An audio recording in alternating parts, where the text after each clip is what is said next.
Welcome. This is Jeff Wright with Fish Creek Capital. Today is Thursday, December 4th.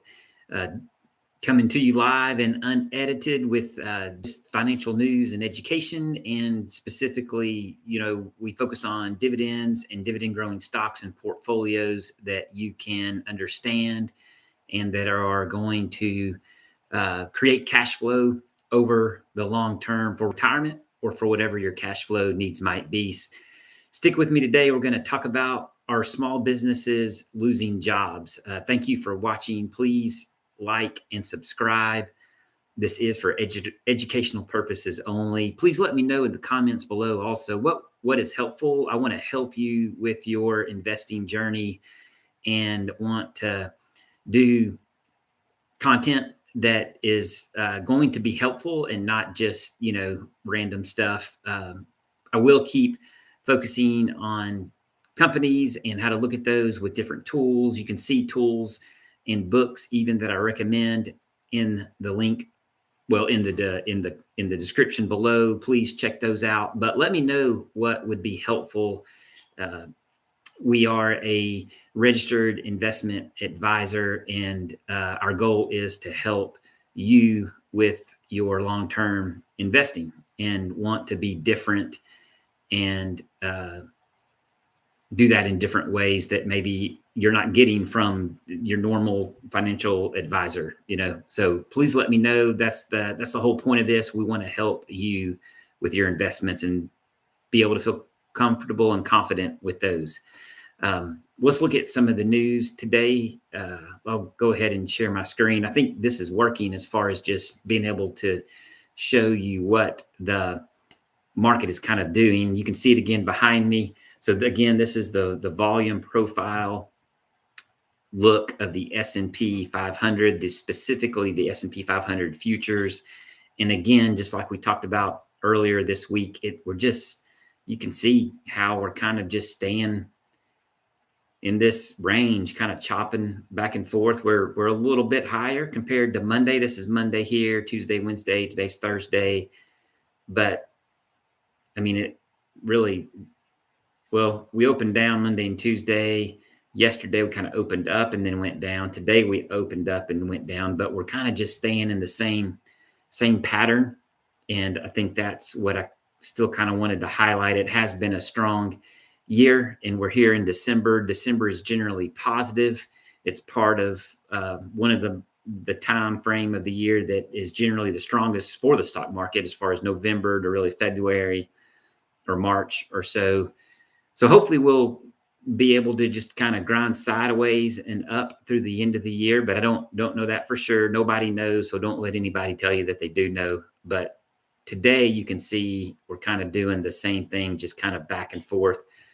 That's why it's important. I want to keep saying also just to not fool with these intraday movements and short-term swings, but that's why you want to have a long-term plan with a solid portfolio. We like, again, individual companies that are growing their dividends, that are growing that cash that they're paying back to shareholders, and don't get, caught up in this day-to-day movement. But from a news perspective, we are just kind of chopping back and forth still. Yesterday, let's see, I'll stop sharing my screen. And yesterday, so it's been kind of quiet, honestly. But yesterday we did have the private payroll numbers came out with from ADP. That was Wednesday, December 3rd. And I didn't really get to mention this, but what I thought was interesting, and maybe, there's a lot of news out there that you can easily go see what happened with the private payroll numbers. But what I haven't heard talked about as much, they did drop. They declined by 32,000 jobs in November for 2025. This marks the third drop in the past 4 months and the largest monthly decline since early 2023.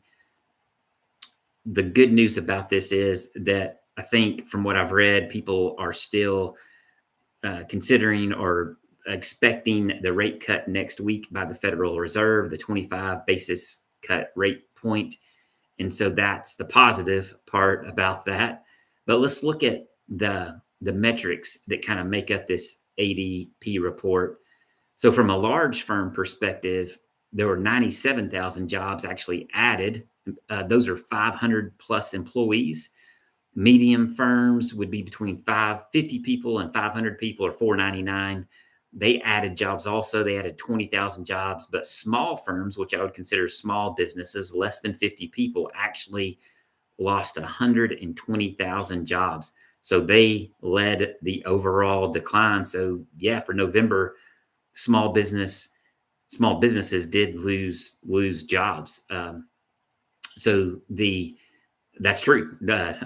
For the month of November, they added the most. That's what created the decline, for November. So by region, this was interesting too. Out west, 67,000 jobs were added.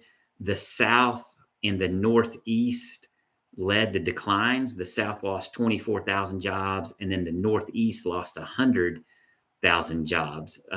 So small businesses had the hardest time in November. There were losses in manufacturing and information, and then professional and business services. So leisure, hospitality added 45,000 jobs, and construction actually added 25,000 jobs. So I don't know, pretty interesting numbers when you kind of look at it. The non-farm payrolls report, which is not ADP, this is the government report, and that would include government jobs for November. It's delayed until December 16th, so that'll be a couple of weeks away for that. That's, of course, because of the government shutdown. ADP is a private payroll report, so that they do come out at different times, and that's why there's really been no delay on the ADP, because it's a private payroll report. So that's how that works. The other thing in the news today was Meta. When it comes to our dividend stocks for today, Meta actually is up 4%. Let's see where they are. We can see where they are actually right now as we kind of have moved through the day. Again, just kind of catching this live. Up 3.5% right now. So to 661. And the reason they're up is because Zuckerberg came out and said that they're going to cut on the metaverse resources, so that was the big thing. People really looked down on that. I think, when did he start that? Like in 2021, that's when he actually changed the name from Facebook to Meta. And then, he went on in 2021 about how the metaverse is the next frontier, just like social networking. And the metaverse is kind of weird stuff. And they were going to spend all this money on it. Well, he's now said, hey, we're going to make significant cuts to that program and redirect resources. So that has actually made Meta go up today. Meta does pay a dividend.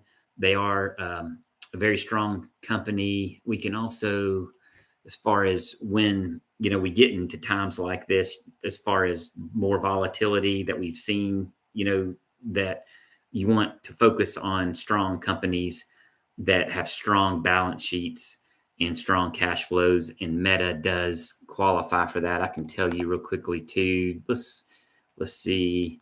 Again, go into seekingalpha.com, which I've mentioned a lot. That's a great resource for looking at companies from a high level, and you can dig into it also, but it's definitely an easy way to look very quickly. They've got a payout ratio of 7% on their dividend. So that's like really, really good. They make tons of cash. That's what you want. Now they have a very little very small dividend. It's 0.33%, but they have a lot of growth also. So let's see what they've done on their dividend is fairly new. They've got let's see. It's actually really new. So they don't have a whole lot of information on the growth of that dividend. But again, Meta would give you definitely technology exposure, AI exposure, and they are paying a dividend. So something to look at from a technology perspective as you do your research. and are looking for good companies to invest in. Again, just educational purposes only, just a company to look at that has had a big move today and that is moving up. Let's see if there's anything else that we've got. I don't really see it. Is kind of quiet, really, and I think we've overdone our time for today. So again, please like and subscribe. Put in the comments below what you'd like to hear more about, and I'll keep bringing up companies each day and trying to quickly kind of just review those, especially with the focus on dividends and dividend growth.